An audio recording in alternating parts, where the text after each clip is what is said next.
Hi, my name is Evelyn. I learned quite a bit about the Indigenous culture after experiencing the Anishinaabeg Art and Power exhibit at the ROM, along with the rest of my group. What struck me most was their cultural methods of communication, which I found very interesting. The event we went to was very beautiful and displayed a vast amount of art pieces, clothing, and artifacts dear to the Anishinaabe culture and traditions. It was very evident that the Indigenous culture was collectivistic in the sense that family and the well-being of the group was highly valued and prioritized, and the theme made its way into a lot of the pieces on display. A common theme between most items on display was communication. In this culture, there seemed to be a mix and value of both high and low context communication methods.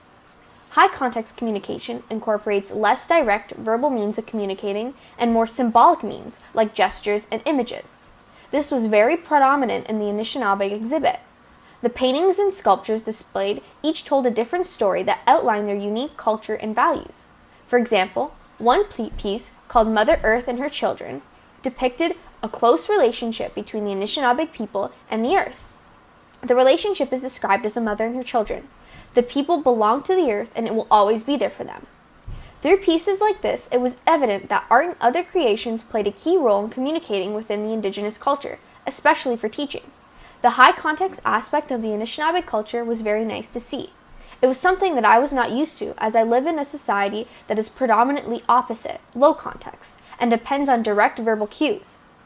There was even a portion of the exhibit that displayed some of the mapping systems, as well as the writing used in the culture.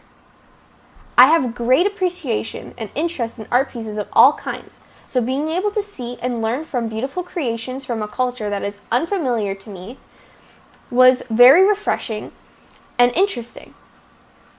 As I mentioned earlier, there was also some low context aspects of the Anishinaabe communication that could be seen in the culture's daily life. Storytelling is a major part of the teaching and passing down of knowledge in the Anishinaabe culture. Many of the exhibits displayed this. This involves direct communication between the individuals in a society. They often speak the traditional Ojibwe language. Overall, I thought they had a great balance of high and low context communication that made their culture beautiful and unique. The communication aspect of the exhibit was not the only thing that could be viewed during your visit. As my group members will soon tell you, there was much more that could be seen and learned at the Anishinaabeg Art and Power exhibit. Hi, I'm Emily, and today I'm going to talk to you guys about First Nation gender roles and communications among them. Men and women both perform different tasks and functions in order to survive in a First Nation community. They're as important as each other as they're both equally significant. Men were responsible for providing food, shelter, and clothing. And from looking at the photo here provided by the museum me and my groupmate went to, we can see that men are holding guns behind their backs, showing that they're responsible for hunting. And comparing this to my own culture, men are usually the gender that works outside the household, while women are usually the gender that works in the household. And this ultimately caused men to have less communication times with their babies. Now let's move on to women. Women have been always the foundation of family and community. They are held in high honor and respected by their ability of problem solving and multitasking. Women were responsible for the household and they are viewed as both life giver and caretakers of life.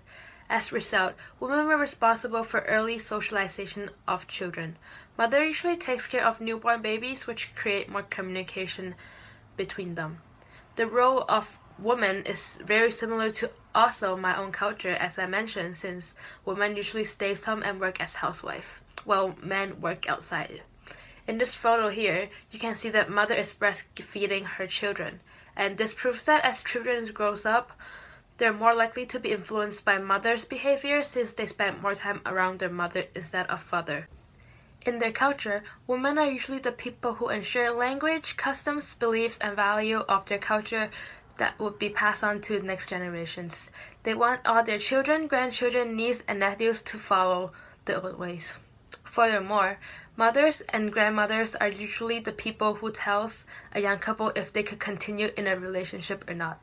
Adding on, from a photo here displayed by the museum, we can see that a woman is surrounded by babies. And from the description here from the photo, It says, "A woman giving life to a thing that grows, nurturing them to bloom in a beauty and strength," shows that women's behavior can directly influence their baby through communications. In this description of a photo provided by the museum as well, we can see that mother has the power to negatively influence babies.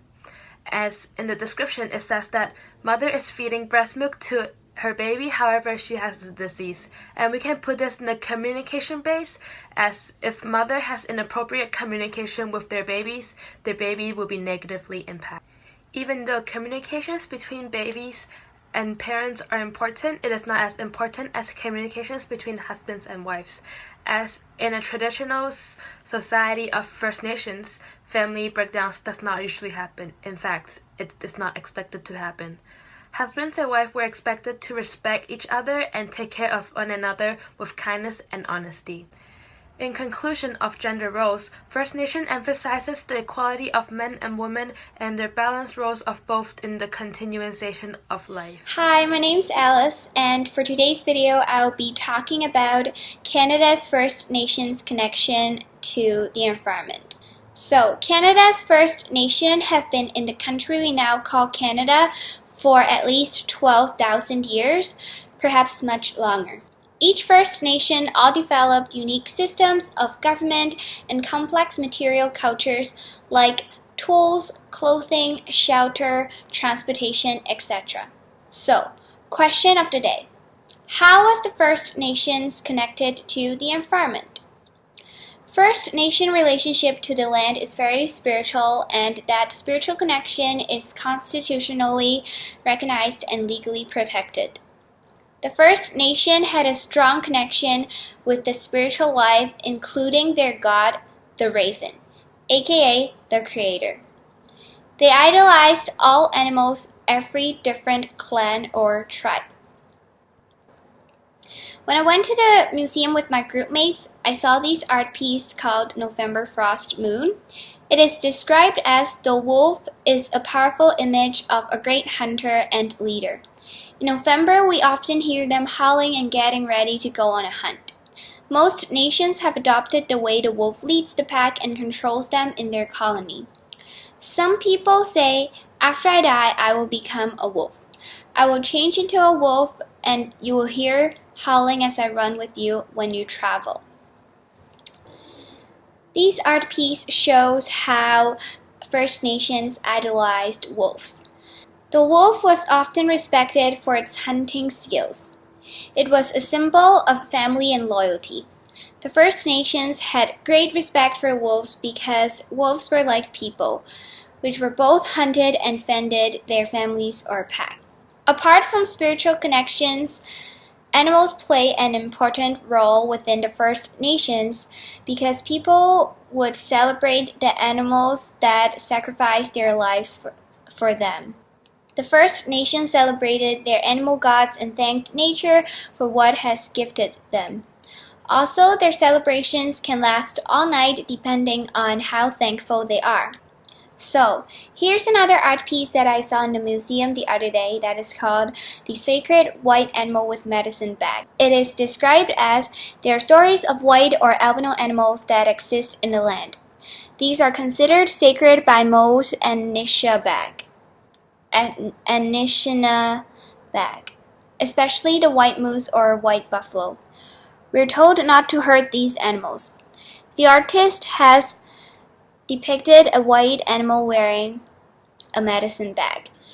The buffalo was a sacred animal to the Plains First Nations because it provided them with clothing, food, shelter, tools, etc. Every part of the animal was used and nothing was wasted during the ceremony. The buffalo sacrificed their lives so the people could live. In time of needs, tribes would pray to Mother Earth to awaken the spirits and to lead the buffalo to their camp. When the hunt was over, ceremonies were performed to honor the spirit of the buffalo. In conclusion of the environment, First Nations people had a deep respect for the land, the plants, and the animals. Animals played a very important role in their lives by providing them with food and clothing and other items. Animals taught them many lessons and served as messengers and spirit guides. Stereotypes provide an awful way of thinking because they can create certain preconceived notions by applying blanket statements to specific races or ethnic groups. Within the First Nations of Canada, there exists a wide array of harmful stereotypes perpetrated and widely believed by the broader Canadian society. My name is Erica, and I'm going to talk about stereotypes within Indigenous communities, such as those presented within the Anishinaabeg exhibit. Indigenous individuals and groups are often stereotyped for performing their traditional dances, since many people do not understand their importance to the community. These dances are often viewed as being savage or a sign of being uncivilized. Within the exhibit, a member of the Anishinaabeg tribe spoke out about how dancing was uncommon where he was situated. When it was done, it was seen as a sign of giving thanks or a way to request guidance on an issue that they were experiencing. This outlines how the stereotypical connotation of savagery is incorrect and should not be used as a way of describing Indigenous groups. Another stereotype associated within the Indigenous is their habit of drinking and the association of excessive drinking being a source of community within tribes. This is an incorrect way of thinking, since many people do not understand the causes that have possibly led to problems with drinking. A member of the Indigenous community spoke out about the common struggle of addiction. He describes a few causes that may have led this to happen. This includes how common it is to have children growing up with fetal alcohol syndrome. This creates birth defects and makes them alcohol dependent, from which they are born, meaning they do not have the choice to decide whether they are going to be born like this and whether it will affect them.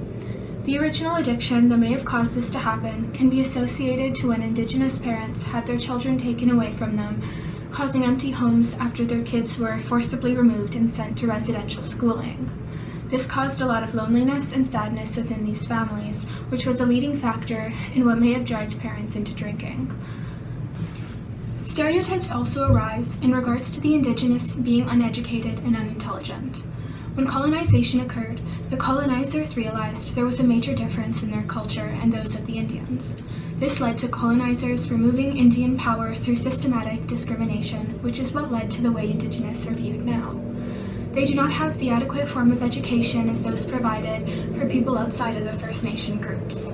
To this day, First Nations are provided with a lower quality in teaching, an inferior curriculum, and failure to provide substantial services for special needs children, according to a 2010 to 2011 study. There is also a major gap in funding when comparing this education versus that of modern education. Indigenous folk are not provided with the correct methods of education to ensure that they are properly educated. The stereotype is not taking into account why and how it came to be, and does not take regard for the disadvantages faced. Stereotypes are also present amongst the health sector of the First Nations. This is because they are presumed to only be using natural remedies to cure any illness, and they lean on the earth to help them with their issues, causing them to be in no need of regular medical services. This premonition is what may have created the lack of funding for hospitals on reserves. Within the Anishinaabeg exhibit, a painting was shown describing a woman in white buckskin, and this was described as being a tribute to the suicides that were present within some reserves. So in the mid-1970s, 7 suicides occurred in the Wikwemikong Reserve. This was a major event that is what sparked an independent mental health clinic to be created. Suicide is a major issue, often overlooked within these communities. In 1992, 7 suicides and 75 suicide attempts occurred. This sparked a lot of concern of what needed to be done to ensure that this would not happen again. Suicide amongst Indigenous communities are not uncommon and should not be overlooked. They are also in need of mental health services and should not be denied access. Stereotypes associated with these beliefs should be rid of, and the information should not be overlooked. Stereotypes are commonly used and provide incorrect assumptions of groups of people. In the case of the Indigenous, these stereotypes are oftentimes incorrect and should not reflect the entire community. In order to rid of these, this research should be conducted prior to making presumptions about others. Our group was lucky enough to witness a beautiful culture in this exhibit, one that was very new to us. We were able to learn more about their communication methods, their relationships between one another, their relationship with the earth as a whole and some of the problems they face, including stereotyping. It was a great experience, and we recommend that you go and check it out yourself. It's wonderful, and you won't regret it.